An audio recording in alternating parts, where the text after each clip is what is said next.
hal ini juga perlu melihat kondisi, perlu melihat situasi. Terkadang mengangkat suara itu dianggap sesuatu yang kurang baik, apalagi kalau seolah-olah nadanya itu memarahi, seolah-olah nadanya mengancam. Maka di sini seorang guru atau seorang dai perlu mempelajari keadaan pendengarnya, keadaan muridnya. Kapan dia perlu mengangkat suara dan kapan dia tidak mengangkat suaranya. Ini menunjukkan juga pentingnya seorang dai itu mengetahui kondisi, mengetahui keadaan, mengetahui kejiwaan, tabiat orang yang dia dakwahi. Ada orang seperti orang Arab itu kalau ceramah sambil berteriak-teriak, bicara sampai merah mukanya biasa saja. Bahkan dianggap sesuatu yang memberi semangat. Tapi mungkin di sebagian tempat di antara kita ini, di negeri kita terkadang ini lagi ngapain di atas ini? Mereka tidak terbiasa mendengarkan retorika yang berapi-api, retorika yang menggebu-gebu. Makanya perlu melihat keadaan. Dalam bab ini Imam Bukhari menyebutkan satu hadis yang menguatkan pendapatnya, karena Imam Bukhari itu fikihnya Imam Bukhari itu di judul babnya. Fiqhul Bukhari fi tarajumihi. Fiqhul Bukhari fi tarajumihi. Jadi fikihnya Imam Bukhari, pemahaman Imam Bukhari terhadap suatu hadis itu bisa dilihat dari judulnya, judul babnya. Makanya Sahih Bukhari itu bukan cuma buku hadis saja, tapi dia juga buku fikih, buku tentang adab, tentang ilmu seluruhnya. Beda dengan Sahih Muslim. Sahih Muslim itu lebih mendominan tentang ilmu hadis, tentang ilmu hadis. Makanya Imam Muslim itu tidak memberikan judul-judul bab. Imam Muslim itu hanya menyebutkan judul-judul kitab. Kitabul Iman, Kitabus Shalah, Kitabus Shaum. Tapi di dalam kitab itu tidak diberikan bab. Mungkin mengatakan, dicetakan saya ada babnya. Itu buatannya Imam Nawawi. Jadi bab-bab yang ada di Sahih Muslim itu bukan buatan Imam Muslim, bukan. Tapi itu adalah karya Imam Nawawi. Ketika mensyarah Sahih Muslim, beliau memberikan judul setiap hadis atau mengelompok-ngelompokkan hadis dengan bab-bab. Dan bab-bab itu adalah karangan Imam An-Nawawi rahimahullahu ta'ala. Karena memang Imam Muslim dia lebih fokus ke ilmu hadisnya. Makanya kalau mau belajar hadis, baca Sahih Muslim. Tapi kalau mau fikih hadis, itu Sahih Bukhari. Jadi dalam bab ini Imam Bukhari hanya menyebutkan satu hadis. Beliau berkata, haddatsana Abu Nu'man. Abu Nu'man kunyah. Arim Ibnul Fadl. Arim ini laqab. Arim bukan namanya, tapi laqabnya, gelarnya. Sedangkan namanya Muhammad. Muhammad Ibnul Fadl. Jadi dalam bahasa Arab itu, al-alam. Alam itu terdiri dari ism, kunyah, dan laqab. Isim, kunyah, dan laqab. Isim itu namanya. Laqab itu gelarnya. Seperti As-Siddiq, Al-Faruq. Seperti juga di sini. Arim ini laqabnya. Sedangkan kunyah yang diawali dengan Abu atau Qala haddatsana Abu Awanah. Haddatsana Abu Awanah. Namanya Al-Waddah Ibn Abdullah. Abu Awanah namanya Abdullah Al-Waddah Ibnu Abdullah. An Abi Bishr an Abi Bishr. Abi Bishr namanya Ja'far ibnu Iyas. Ja'far ibnu Iyas. An Yusuf ibni Mahak. Yusuf ibni Mahak. An Abdullah ibn Amr. Abdullah ibn Amr ibn al-As. Abdullah ibn Amr ibn al-As radhiyallahu taala anhuma. Radhiyallahu taala anhuma berarti dia dan bapaknya sahabat Nabi sallallahu alaihi wasallam. Radhiyallahu taala anhuma. Abdullah bin Amr bin Al-As termasuk Al-Abadilah. Al-Abadilah 4 sahabat Nabi yang bernama Abdullah yang menjadi rujukan ilmu setelah Nabi sallallahu alaihi wasallam wafat. Digelari Al-Abadilah Al-Arba'ah. Al-Abadilah Al-Arba'ah. Abdullah bin Amr, Abdullah bin Umar, Abdullah bin Abbas, Abdullah bin Zubair. Ini 4 Al-Abadilah. Abdullah bin Amr termasuk sahabat Nabi yang banyak meriwayatkan hadis dari Nabi sallallahu alaihi wasallam. Bahkan Abu Hurairah mengatakan tidak ada dari sahabat Nabi yang lebih banyak hafalannya dari hadis Nabi selain Abdullah bin Amr. Li'annahu kana yaktubu wa la aktub. Jadi Abu Hurairah mengatakan tidak ada orang yang lebih banyak hafalan hadisnya daripada saya kecuali Abdullah bin Amr, karena dia menulis. Ya, dia di antara sahabat Nabi yang menulis hadis-hadis Nabi sallallahu alaihi wasallam. Termasuk sahabat Nabi yang mencatat apa yang dia dengar dari Nabi sallallahu alaihi wasallam, sampai-sampai orang-orang mengatakan kepada Abdullah bin Amr, "Kenapa kau mencatat semua yang diucapkan Nabi? Nabi itu manusia, bisa benar bisa saja salah." Ditegur. Kenapa kau mau catat semua apa yang diucapkan Nabi? Nabi kan manusia, bisa benar bisa salah. Akhirnya Abdullah berhenti mencatat hadis sampai dia ketemu dengan Nabi sallallahu alaihi wasallam. Dia ceritakan itu kepada Nabi. Kemudian Nabi mengatakan, "Uktub, catat, tulis semua. Fa innahu la yakhruju min fiya illa al-haq." Karena tidak ada yang keluar dari mulutku kecuali al-haq, kecuali kebenaran. Qala Abdullah bin Amr berkata, "Takhallafa anna an-nabiy sallallahu alaihi wasallam fi safratin safarnaha." Takhallafa anna an-nabiy. Nabi sallallahu alaihi wasallam terlambat atau berangkat belakangan atau tertinggal dari kami. Nabi sallallahu alaihi wasallam tertinggal dari kami. Belakangan datang. Fi safratin safarnaha, pada suatu perjalanan yang kami lalui. Jadi suatu hari Nabi bepergian jauh bersama sahabatnya. Tiba-tiba Nabi terlambat, belakangan. Sahabat sudah di depan, Nabi datang belakangan. Fa'adrakna wa qad arhaqatna as-salah. Fa'adrakana. Maka kemudian Nabi mendapati kami. Sahabat singgah di suatu tempat, kemudian Nabi menyusul mereka.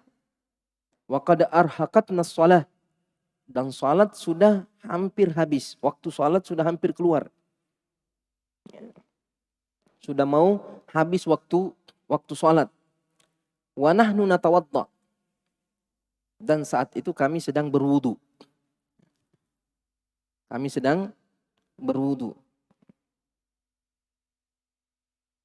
Faja'alna namsahu ala arjulina. Karena waktu sudah mau habis, sehingga mereka berwudu tergesa-gesa. Faja'alna namsah ala arjulina. Akhirnya kami hanya membasuh kaki kami. Tidak sempat lagi mencuci kakinya. Karena sudah terburu-buru. Tinggal dibasuh. Dibasahi tangannya, kemudian dibasuh bagian atas kakinya. Fanadana bi'a'la sautih. Maka Nabi menegur kami dengan suara yang tinggi. dengan suara yang lantang, suara yang keras. Nabi menegur, memanggil dengan suara yang tinggi kepada sahabatnya, mengatakan wailul lil aqabi minan nar. Wailun lil aqabi minan nar. Wailun lil aqabi minan nar. Marrataini au thalathan. Marrataini au thalathan. Jadi Nabi berteriak, wailul lil aqabi minan nar. Kecelakaan atau neraka wail. Wail itu bisa bermakna celaka, bisa bermakna wadin fi jahannam. Lembah, suatu lembah yang ada di dalam neraka jahannam. Artinya bisa mengatakan celakalah bagi mata kaki yang tidak tersentuh air, celaka dengan azab api neraka. Nabi mengucapkannya sebanyak 2 kali atau sebanyak 3 kali. Ini hadis yang disebutkan oleh Imam Bukhari dalam bab ini. Ada beberapa faedah yang bisa kita petik dari hadis ini. Sebagaimana yang kita tadi sudah singgung, yang pertama bahwa boleh mengangkat suara ketika menyampaikan ilmu jika dibutuhkan. Jika dibutuhkan. Seperti ketika jamaahnya banyak, orang banyak, majelisnya sangat luas, sehingga dia butuh mengangkat suaranya ketika menyampaikan ilmu.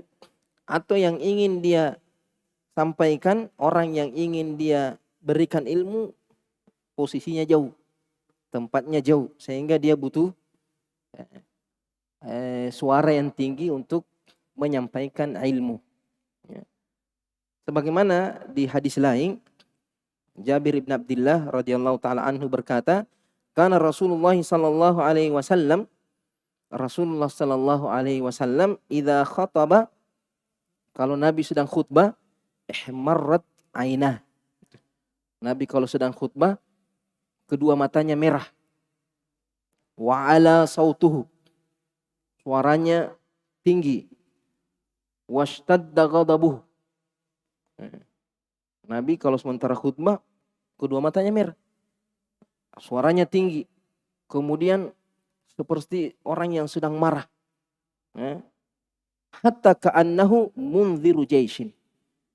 Seolah-olah Nabi sedang memberikan komando terhadap pasukan. Ini gaya khutbahnya Nabi Shallallahu Alaihi Wasallam. Kalau model seperti ini dipakai, sudah lari semua jamaah. Tapi kalau di Mesir dulu ada syekh itu, itu betul-betul dia berteriak betul. Tidak ada yang bisa tidur kalau dia khutbah. Sampai terkadang mimbar itu digoncang itu.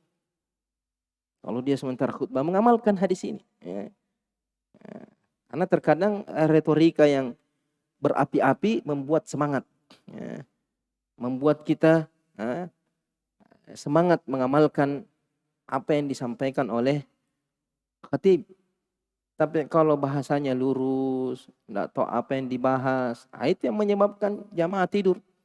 Baru assalamualaikum sudah tidur semua jamaahnya. Nanti Allahumma shalli ala Muhammad, baru bangun semua lagi. Kenapa? Karena tidak mampu mengelola intonasi suaranya ketika khutbah. Karena memang beda khutbah dengan muhadarah. Kalau muhadarah begini ya disesuaikan. Karena terkadang kondisi jamaah itu mempengaruhi intonasi pembicaraan kita. Jika banyak orang kita semangat biasanya berapi-api itu. Tapi kalau cuma sedikit seperti ini, cara dialog lebih cocok daripada mengangkat suara. Tapi kalau sementara khutbah kan jamaahnya banyak. Jamaahnya banyak. Ya, di sini Nabi Shallallahu Alaihi Wasallam ketika berkhutbah, matanya merah, suaranya diangkat, dan seolah-olah beliau sedang memberikan peringatan kepada pasukan. Di hadis yang lain yang juga menunjukkan bahwa boleh mengangkat suara ketika menyampaikan ilmu, itu hadisnya An-Nu'man bin Bashir ketika mendengar Rasulullah sallallahu alaihi wasallam bersabda atau menyampaikan khutbah, beliau sallallahu alaihi wasallam mengatakan, anzartukumun nar, anzartukumun nar. Saya peringatkan kalian terhadap neraka, saya peringatkan kalian terhadap neraka. Hatta law anna rajulan kana bisuk la sami'ahu min maqami hadza. Nu'man bin Bashir mengatakan, kalau ada orang yang sedang ada di pasar, maka dia dengar suaranya Nabi dari posisi saya ini. Artinya saking besarnya suara Nabi sallallahu alaihi wasallam ketika berkhutbah. Hatta qala hatta waqa'at khamisatun kanat ala atiqihi inda rijlaihi. Saking bersemangatnya Nabi sallallahu alaihi wasallam ketika berkhutbah, suaranya lantang sampai-sampai selendangnya yang ada di bahunya Nabi itu jatuh ke tanah, jatuh ke kakinya. Saking semangatnya Nabi ketika menyampaikan khutbahnya. Ya. Jadi saya mengatakan tadi ini disesuaikan dengan keadaan, disesuaikan dengan situasi. Kalau kita melihat jamaah tidak terbiasa dengan retorika yang berapi-api, retorika yang menggebu-gebu ketika mendengarkan khutbah atau ceramah, maka kita tidak mempergunakannya. Tapi kalau seumpamanya tidak ada mikrofon, tidak ada mic, dan kita butuh suara yang tinggi, maka kita boleh mengangkat suara. Yang penting ilmu itu sampai kepada orang yang kita ingin sampaikan. Kemudian yang ketiga atau faedah yang selanjutnya, di sini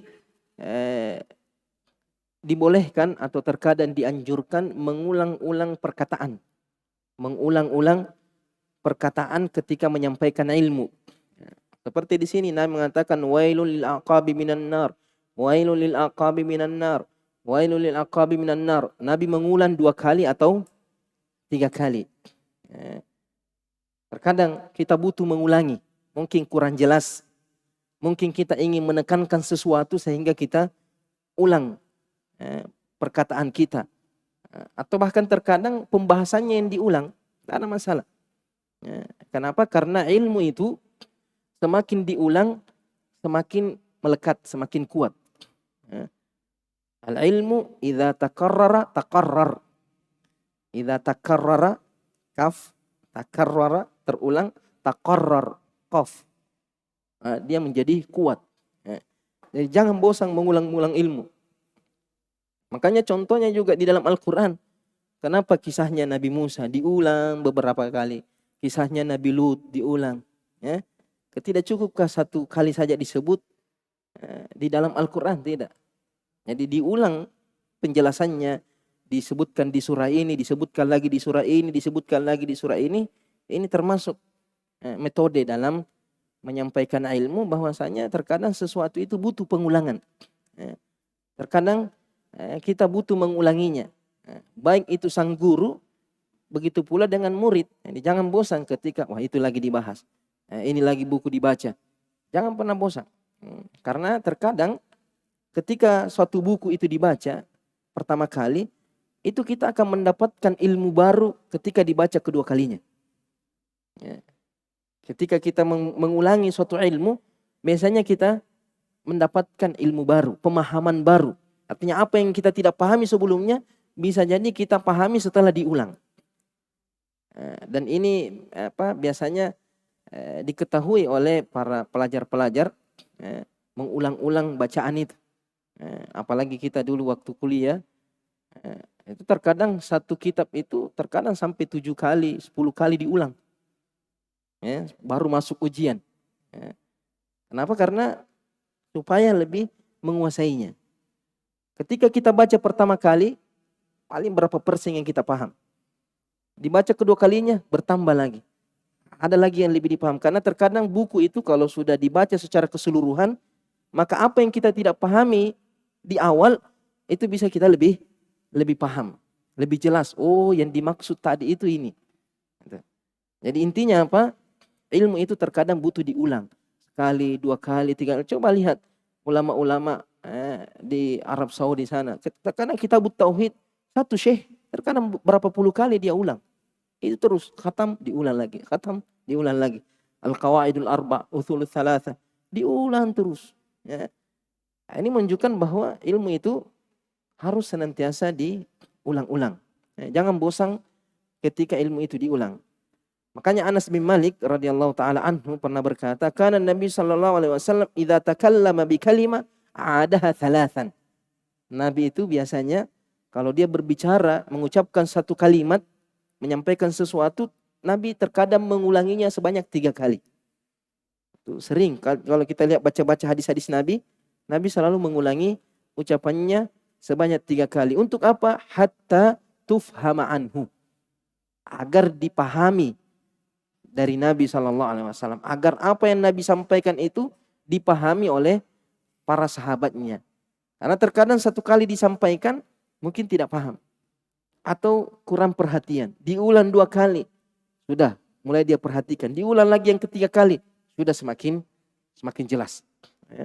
Wa idza ata ala qaumin fasallama alaihim sallama alaihim thalatha. Bahkan terkadang Nabi kalau memberi salam, Nabi memberi salam sebanyak 3 kali. Sampai ada yang menjawab. Kalau tidak ada yang menjawab, Nabi tinggalkan tempat. Jadi kalau adabnya kita bertamu, itu mengucapkan salam 3 kali. Sambil kutuk-kutuk. Assalamualaikum. Tunggu dulu. Jangan berturut-turut. Tunggu dulu. Mungkin orang baru bangun. Orang mungkin di dalam sedang cari pakaian. Mempersiapkan diri.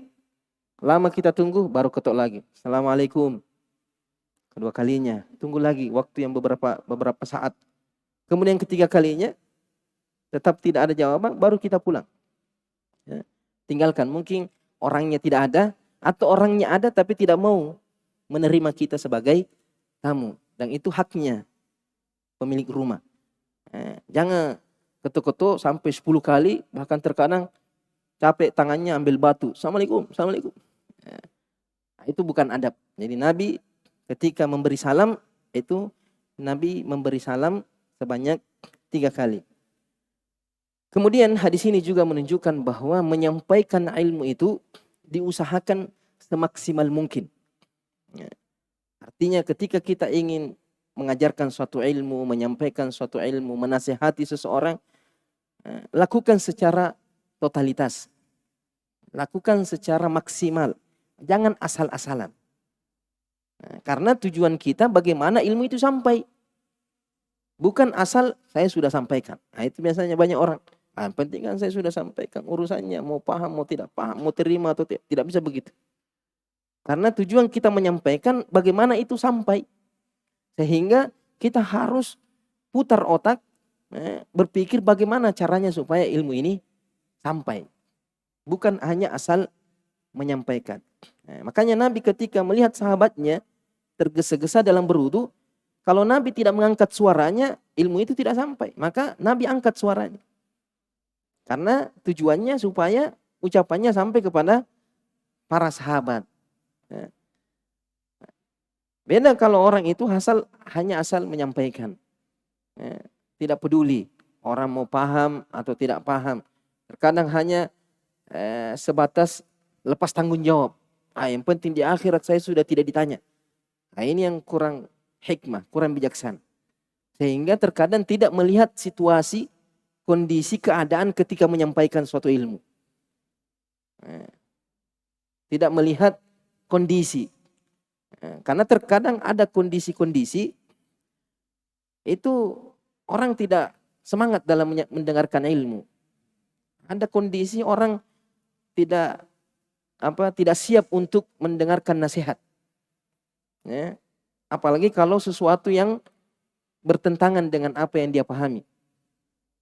2 orang itu yang susah dinasihati. Ketika sedang sedih sekali atau ketika sedang gembira sekali. Itu susah sekali dinasihati. Ketika sangat sedih, itu sulit menerima nasihat. Makanya ketika Nabi SAW lewat di suatu kuburan, mendapati seorang wanita menangis di kuburan. Menangisi anaknya yang sedang wafat. Akhirnya Nabi SAW lewat menasihati. isbiri wahtasibi. Bersabarlah, mintalah pahala dari Allah Subhanahu wa taala. Wanita ini karena tidak mengenal Nabi, kemudian juga dari keadaannya sedang sangat sedih, mengatakan, iya ka'anni, pergi sana, tinggalkan saya. Innaka lan tusibbu musibati, kamu tidak ditimpa musibah seperti musibah saya. Dia usir Nabi sallallahu alaihi wasallam. Dia marahi Nabi sallallahu alaihi wasallam. Akhirnya Nabi lewat. Nabi tidak mengatakan, kamu tidak tahu saya kah? Saya Nabi. Beraninya kamu seperti itu. Nabi tidak begitu. Nabi tahu, paham, ini orang ada uzur, lagi sedang bersedih. Ketika diberi nasihati biasanya susah untuk menerima. Akhirnya setelah Nabi pergi, sahabat sampaikan bahwa tadi itu Nabi SAW. Akhirnya dia cepat-cepat pergi menemui Nabi SAW dan meminta maaf. Jadi ketika kita total dalam menyampaikan ilmu, artinya kita berusaha bagaimana ilmu itu sampai kepada orang yang kita inginkan. Di antaranya adalah materinya harus sesuai dengan apa yang bisa ditangkap. Yang penting saya sampaikan, mau paham mau tidak paham urusanmu itu. Itu tidak bisa begitu. Kemudian memakai wasilah yang seperti memakai wasilah gambar atau wasilah contoh-contoh. Termasuk juga seperti memakai mic. Itu karena jangan sampai ada mengatakan mic itu bid'ah. Tidak. Karena menyampaikan ilmu, bagaimana ilmu itu sampai. Kalau tidak bisa sampai kecuali dengan mic, kita pakai dengan mic atau direkam. Bahkan di masa dahulu, ulama itu terkadang majelis ilmunya itu ribuan. Belum ada mic pada waktu itu. Makanya ada namanya istilahnya al-mustamli. Al-mustamli itu orang di ujung sana, apa yang dia dengar dari gurunya, dia sampaikan kepada orang yang di belakangnya lagi. Karena sampai di situ batas suara kedengaran. Maka yang paling terakhir mendengar itu berteriak menyampaikan apa yang disampaikan guru, namanya mustamli. Jadi dia yang menyampaikan apa yang didengar dari gurunya dalam satu majelis karena tidak ada pengeras suara pada waktu itu. Jadi di sini namanya wasilah. Kita memakai wasilah selama wasilah itu sesuatu yang halal, sesuatu yang mubah, bukan sesuatu yang haram. Tidak boleh kita memakai wasilah yang haram karena al-wasilah laha hukmul al-maqasid. Wasilah itu hukumnya sama seperti tujuannya. Kalau tujuannya bagus, wasilahnya juga harus bagus. Jangan mengatakan seumpamanya ingin mengajarkan tentang kemesraan dalam berumah tangga kemudian bikin film tentang kemesraan. Itu mengatakan tidak. Kalau wasilahnya, kalau tujuannya benar, wasilahnya juga harus benar. Jadi seperti mikrofon bukan sesuatu yang terlarang. Karena tujuannya bagaimana suara itu sampai. Sama seperti azan. Kenapa pakai mikrofon azan? Bid'ah atau tidak? Tidak. Makanya Nabi memilih sahabat yang paling keras suaranya. Yang paling lantang suaranya ketika azan. Bahkan Bilal naik ke bukit menyampaikan azan. Tujuannya apa? Supaya suara itu sampai. Kalau ada sesuatu yang lebih baik dipakai untuk menyampaikan suara, maka itu boleh kita pakai. Jadi ketika menyampaikan ilmu, bagaimana caranya supaya ilmu itu sampai total. Termasuk memakai bahasa yang mudah didengar, memakai menjelaskan dengan cara yang baik, dengan cara yang mudah, disesuaikan dengan pendengarnya. Ketika yang disampaikan anak kecil, tentu bahasanya juga lain. Anak muda, orang tua, wanita, pejabat. Ini semuanya butuh perhatian ketika kita menyampaikan ilmu. Makanya Nabi SAW pernah bersabda, Innallaha yuhibbu idza amila ahadukum amalan ayyutqinahu. Innallaha yuhibbu idza amila ahadukum amalan ayyutqinahu. Allah Subhanahu wa taala mencintai seorang di antara kalian apabila melakukan suatu perbuatan, melakukan sesuatu, dia lakukan dengan cara yang itqan, dengan cara yang totalitas, dengan cara yang terbaik. Dengan cara yang sungguh-sungguh. Bukan asal-asalan istilahnya. Apapun yang kita kerja, bahkan menuntut ilmu. Kalau menuntut ilmu asal-asalan, itu juga hasilnya juga kurang bagus. Kalau menuntut ilmu harus total. Harus konsentrasi, harus serius. Sama seperti guru juga ketika menyampaikan juga total, jangan asal menyampaikan, dia siapkan bahannya dengan baik, dia baca-baca ulang sebelum menyampaikan supaya hasil yang bisa dia berikan lebih baik. Kemudian hadis ini juga menunjukkan tentang wajibnya menyempurnakan wudu. Karena Nabi mengatakan wailul lil aqabi minan nar. Celakalah mata kaki yang tidak sempurna ketika berwudu dari api neraka. Jadi karena Nabi melihat sahabat berwudu tergesa-gesa sampai mata kakinya ada yang tidak tersentuh air. Ini menunjukkan bahwa menyempurnakan wudu, membasahi seluruh anggota wudu dengan baik adalah hukumnya wajib. Kenapa? Karena kalau ada sebagian anggota wudu yang tidak tersentuh air, maka wudunya tidak sah, wudunya batal. Makanya Nabi SAW pernah melihat seorang sahabat setelah dia berwudu, Nabi lihat mata kakinya tidak basah. Artinya basah semua anggota tubuhnya, tapi mata kakinya tidak basah. Nabi mengatakan apa? Irji fa'ahsin wudu'ak. Kembali, perbaiki wudu. Kembali perbaiki wudu'mu. Kembali menyempurnakan wudu'nya. Artinya dicuci kembali kakinya. Kemudian hadis ini juga merupakan bantahan kepada kaum Syiah yang mengatakan bahwa berwudu itu cukup membasuh kaki saja. Itu diantara mazhabnya, pendapat mazhab Syiah itu mengatakan ketika berwudu mereka cuma membasuh kaki, tidak mencuci kaki. Bahkan mereka menjadikan ini masalah membasuh kaki ini pembahasan utama dalam masalah dalam fikih mereka, ciri khasnya mereka. Makanya jangan heran kalau kita membaca beberapa buku akidah itu dimasukkan pembahasan membasuh atau mencuci kedua kaki. Nah, kenapa bisa pembahasan membasuh atau mencuci kedua kaki masuk dalam pembahasan akidah? Karena ini menjadi akidahnya kaum Syiah. Mereka menganggap bahwa tidak sah itu wudu kalau dicuci. Menjadi ciri khasnya mereka. Mereka mengingkari pembahasan membasuh kedua khuf. Mengingkari pembahasan membasuh kedua khuf. Mereka mengatakan bahwa tidak ada syariat membasuh kedua khuf, yang ada membasuh kedua kaki. Membasuh kedua kaki. Dengan alasan di antara dalilnya itu bacaan yang ada di suratul Maidah ayat 6, ya ayyuhalladzina amanu idza qumtum ilas sholati faghsilu wujuhakum, cucilah wajahmu, wa aydiyakum ilal marafiqi wamsahu biruusikum wa arjulakum. Bacaannya jumhur wa arjulakum. Atap kepada faghsilu wujuhakum, cuci wajahmu dan cuci kakimu. Ada qiraah wa arjulikum wamsahu biruusikum wa arjulikum. Jadi diatapkan kepada ruusikum, wamsahu biruusikum wa arjulikum. Mereka meyakini ini bahwa atap kepada wamsahu berarti kaki itu dibasuh. Kaki itu dibasuh. Kita mengatakan ini bertentangan dengan hadis-hadis Nabi SAW. Ketika berwudu Nabi mencuci kakinya, dan Nabi mengancam orang yang berwudu yang tidak membasahi mata kakinya, diancam dengan api neraka.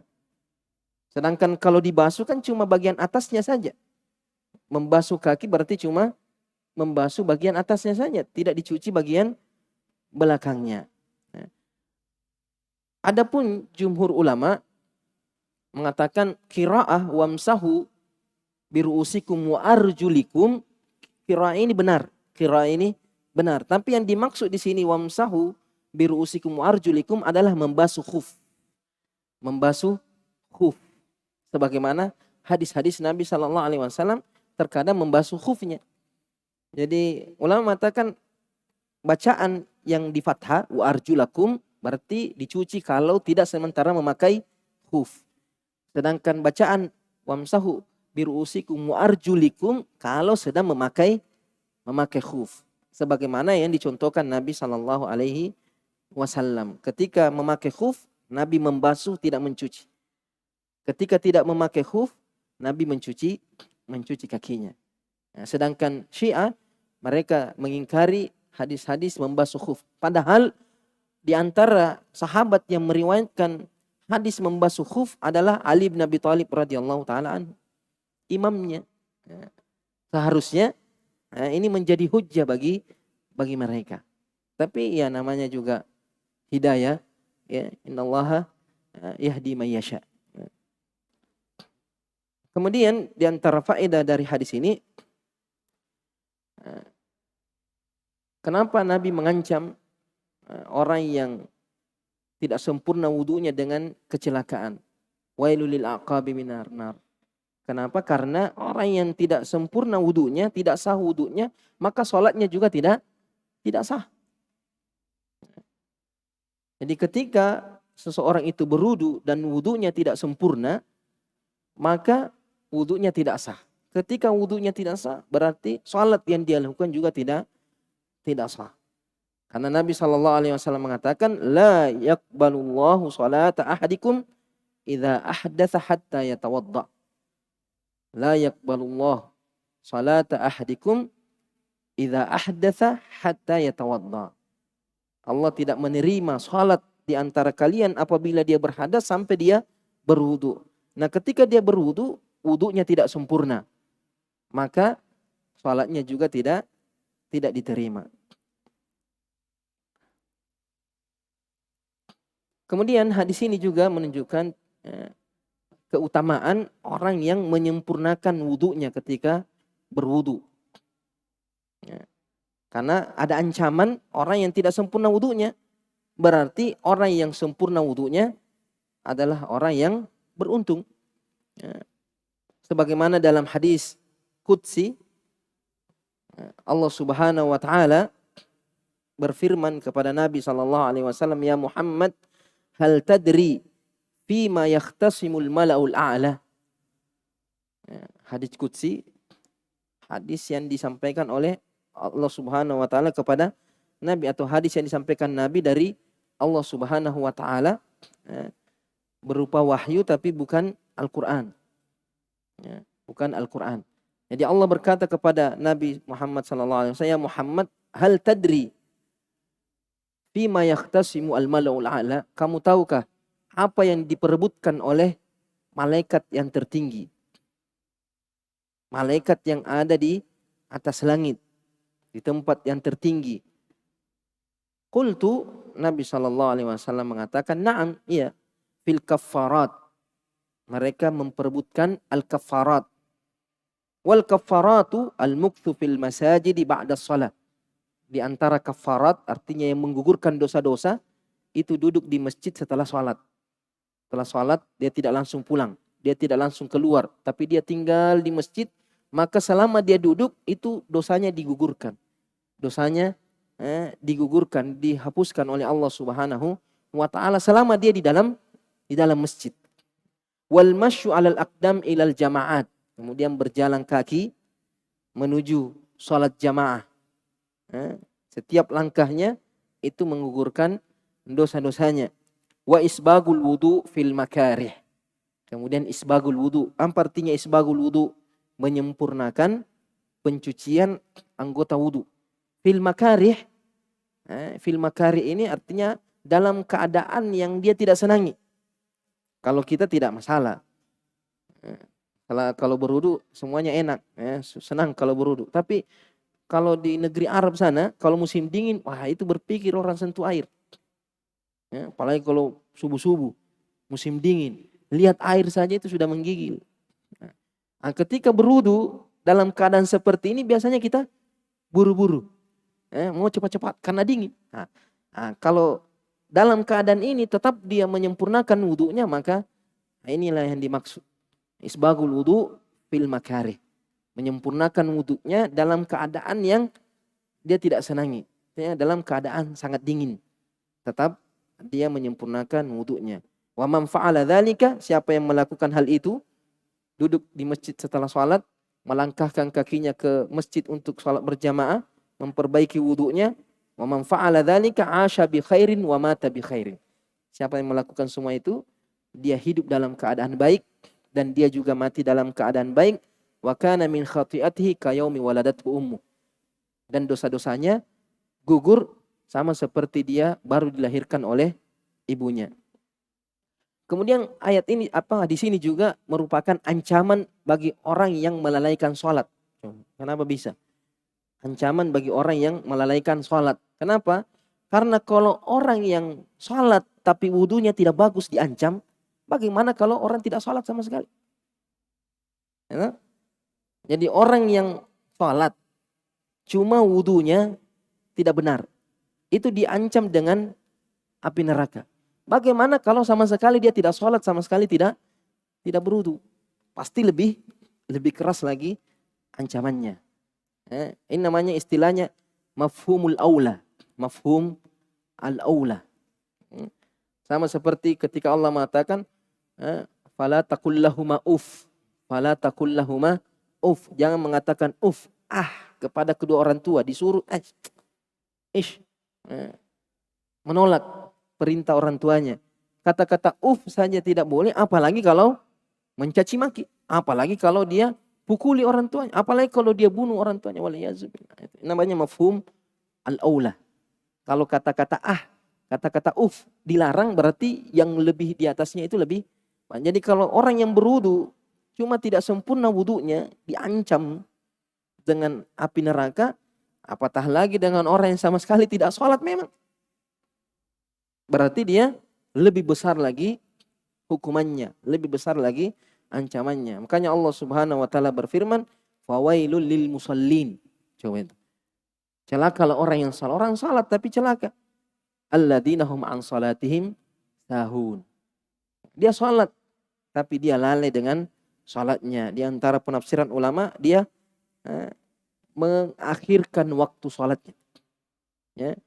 Masih di waktu salat, seumpamanya sudah mau maghrib baru salat asar. Itu namanya alladzina hum fi salatihim sahun. Dia salat di akhir-akhir waktu. Bagaimana kalau sudah keluar waktunya? Bagaimana kalau sama sekali dia tidak salat? Sebagian ulama juga mengatakan dia lalai dalam salatnya, artinya dia tidak benar salatnya. Tidak menyempurnakan rukun-rukun salatnya. Termasuk juga ini, ketika berwudu dia tidak sempurna wudunya ketika berwudu. Kemudian di antara faedah dari hadis ini, bahwasanya melakukan sesuatu dengan tergesa-gesa itu biasanya hasilnya tidak baik, tidak maksimal. Apapun yang dilakukan ketika dilakukan secara terburu-buru, tergesa-gesa, maka akan menghasilkan sesuatu yang kurang baik. Seperti di sini sahabat karena terburu-buru. Kenapa ditegur oleh Nabi SAW? Kenapa? Karena berwudu secara tergesa-gesa, terburu-buru. Kenapa? Sudah mau habis waktu. Makanya termasuk juga larangan berlari ketika menuju masjid. Idza ataitumul masajid fala tas'au. Ketika kamu datang ke masjid jangan berlari, sekalipun lari-lari kecil. Fama adraktum fasallu wa ma fatakum fa'timmu. Apa yang kamu dapatkan itu saja. Kalau kamu sudah cuma dapat rakaat terakhir, ya rakaat terakhir saja. Sisanya kamu sempurnakan. Apalagi biasanya kalau imamnya sudah ruku. Itu biasanya itu. Sudah di sana, imamnya sudah ruku, dia mau kejar satu rakaat ini. Terkadang lari. Itu juga. Kenapa dilarang? Karena biasanya terengah-engah. Tidak khusyuk ketika dia. Kenapa? Karena dia kalau mau dapat rakaat pertama cepat datang. Cepat datang. Jangan datang belakangan terus mau dapatkan rakaat pertama, walaupun harus dengan cara yang dimakruhkan, yaitu dengan berlari atau tergesa-gesa. Artinya apa? Apapun yang kalau dilakukan dengan cara yang terburu-buru itu kurang baik. Kecuali kalau sudah darurat. Makanya Nabi SAW mengatakan, at-tu'adatu fi kulli syai'in illa fi amalil akhirah. Di Sunan Abi Dawud. At-tu'adatu fi kulli syai'in illa fi amalil akhirah. Tu'ada itu artinya berhati-hati, pelan-pelan ketika melakukan sesuatu apapun. Artinya jangan tergesa-gesa, jangan terburu-buru ketika melakukan sesuatu. Kecuali kalau urusan akhirat. Artinya maksudnya di sini kalau ada pintu-pintu kebaikan jangan tunda-tunda. Ada pintu-pintu akhirat jangan ditunda-tunda. Artinya segera mengamalkan amalan-amalan akhirat. Tapi kalau urusan-urusan teknis, urusan-urusan dunia, urusan-urusan pekerjaan, lakukan secara perlahan-perlahan. Sama seperti menuntut ilmu juga. Bukan berarti amalan akhirat harus disegerakan, berarti harus buru-buru, tidak. Disegerakan artinya ketika ada waktu, lakukan. Tapi ketika melakukannya, jangan tergesa-gesa. Sama dalam menuntut ilmu. Jangan mau satu kali belajar, kuasai semuanya, tidak. Butuh waktu. Butuh proses ketika menuntut ilmu. Tidak bisa mengatakan, saya satu kali duduk, kuasai materi ini, kuasai ilmu ini, kuasai ilmu ini. Tidak bisa. Makanya seorang ulama mengatakan, man ramal ilma kullah, dhahaba anhu kullah. Man ramal ilma kullah, dhahaba anhu kullah. Siapa yang ingin mengejar ilmu, mencari ilmu secara keseluruhan, secara terburu-buru, semuanya mau dibahas dalam satu kali duduk atau dalam satu keadaan, maka biasanya hilang semuanya. Hilang semuanya. Karena ini belum dia kuasai, pindah lagi ini, pindah lagi, bercampur-campur itu ilmu. Jadi usahakan fokus pada satu ilmu, nanti dikuasai, pindah lagi pembahasan lain. Jangan ditelan mentah-mentah semua itu. Mau langsung ilmunya itu cepat kilat, itu tidak boleh. Kenapa? Karena biasanya kalau instan, biasanya instan juga hilangnya. Makanya butuh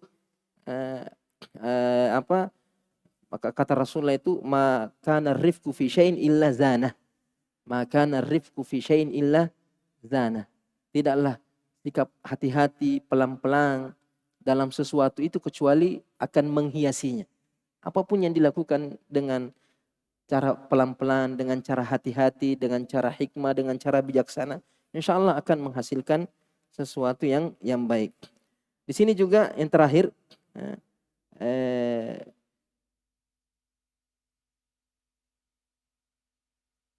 disebutkan oleh Imam Ibn Battal. Imam Ibn Battal ini diantara ulama yang mensyarah Sahih Bukhari. Syarah Sahih Bukhari Ibn Battal mengatakan, menyebutkan sebab kenapa para sahabat terburu-buru. Kenapa di sini sahabat tergesa-gesa dalam berwudu. Di sini disebutkan bahwasanya sahabat itu ketika sudah tiba di suatu tempat, tidak langsung mendirikan sholat. Tidak langsung mendirikan sholat. Tapi mereka menunggu Nabi SAW tiba. Karena tadi disebutkan bahwa Nabi terlambat, belakangan datang. Sedangkan waktu sholat sudah masuk. Mereka tidak memulai sholat karena menunggu Nabi SAW. Tapi ketika Nabi sudah tiba, waktu sholat sudah mau habis. Sehingga mereka terburu-buru mendirikan sholat. Ini juga menjadi pelajaran bahwa tanya imam itu harus ditunggu ketika sholat. Jadi bukan makmum yang mengatur imam, tapi imam yang mengatur makmum. Karena terkadang ada makmum, sholat, imam. Kadang makmumnya yang mengatur-atur imam, tidak. Imam yang ketika imam datang, qamat. Ketika imam belum datang, itu tidak diqamat. Makanya ketika Nabi terlambat, mereka tunggu Nabi SAW. Pertama karena adabnya terhadap Nabi, karena Nabi sebagai imam, Nabi sebagai pemimpin, mereka tidak mendirikan sholat kecuali datang Nabi SAW. Kemudian juga keberkahan sholat bersama Nabi SAW. Kapan boleh makmum itu memulai sholat sekalipun imam belum datang? Kalau imamnya memberikan izin. Seumpamanya imamnya mengatakan, mungkin saya terlambat, kalian sholat saja. Atau sudah ditunggu tapi waktu terlambatnya terlalu berlebihan. Seumpamanya imamnya tinggal di tempat yang jauh. Sudah ditunggu tidak datang. Akhirnya paksa sholat. Karena diperhatikan juga imamnya, diperhatikan juga jamaahnya. Jangan sampai menunggu terlalu lama. Jadi yang berhak menentukan iqamah itu adalah imam. Imam yang menentukan kapan qamat, kapan tidak qamat. Terkadang imamnya sudah berdiri tapi makmumnya muazzinnya belum iqamah, tidak. Kalau imam sudah ada di tempat sholatnya maka langsung iqamah. Kecuali kalau imamnya mengatakan tunggu ada orang sholat atau ada orang yang sedang sholat sunat. Jelas di sini intinya bahwa imam dia punya hak wewenang untuk memulai sholat kapan atau tidak. Kecuali kalau imamnya itu memberikan kelonggaran atau keluasan untuk menentukan waktu masuknya sholat atau tidak. Insyaallah nanti kita lanjut pertemuan berikutnya. Itu pembahasan ini tentang berhubungan sedikit dengan ilmu hadis. Bab qaulul muhaddits haddatsana au akhbarana wa amba'ana. Istilahnya di sini sigatul ada, sigatu al-ada. Ketika seorang ahli hadis menyampaikan hadis kepada muridnya terkadang memakai haddatsana atau terkadang akhbarana atau amba'ana. Nanti kita lihat pembahasannya pertemuan berikutnya insyaallah taala. Subhanakallahumma bihamdik asyhadu an la ilaha illa anta astaghfiruka wa atubu ilaik. Assalamualaikum warahmatullahi wabarakatuh.